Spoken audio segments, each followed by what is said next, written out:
So yun, what's up mga bossing? So good morning sa inyong lahat, no? Nandito tayo ngayon sa bubong. Magbabaklas tayo ngayon ng mga bossing, no? Magbabaklas tayo ng ito, gutter. So yung gutter na mga yan, mas malaki yan. So, bali yung paikot na mga yan sa dulo dyan, natanggalan natin pati yung paikot. Dito na lang tayo.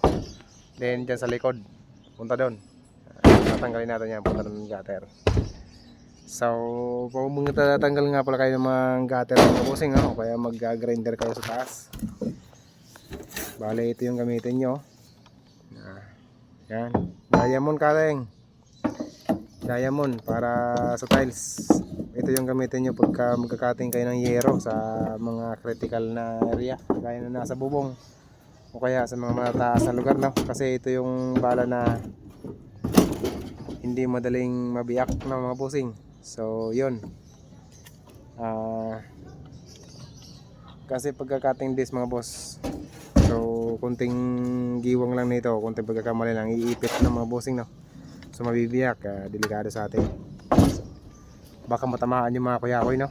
So kaya ingat tayo para yung mga kuyakoy hindi mabawasan sa mga boss nyo. Ayan.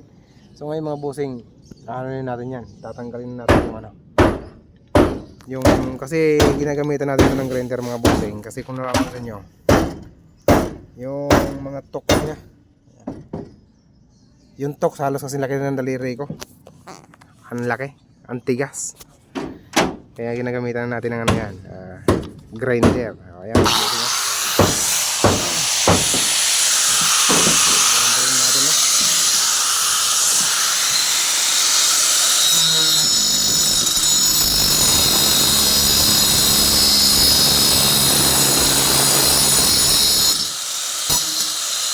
bale na laki ng mga rivet mga bossing, kasi laki na ng daliri yung rivet.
Ayan mga busing, oh. Ayan, oh, diamond yan. Ayan. So mapapansin nyo mga boss, malalaki yung rivet. Ayan, oh, marami na tayo natanggal, oh. Ito mga ano na yan, oh. Kasi marami siyang rivet. Bale yung rivet niya yung malalaki. So bale yung kasama natin, ito yung papa natin, oh. Si Papa Ben. Ayan. To na, no? Kapoy na to. Kapoy.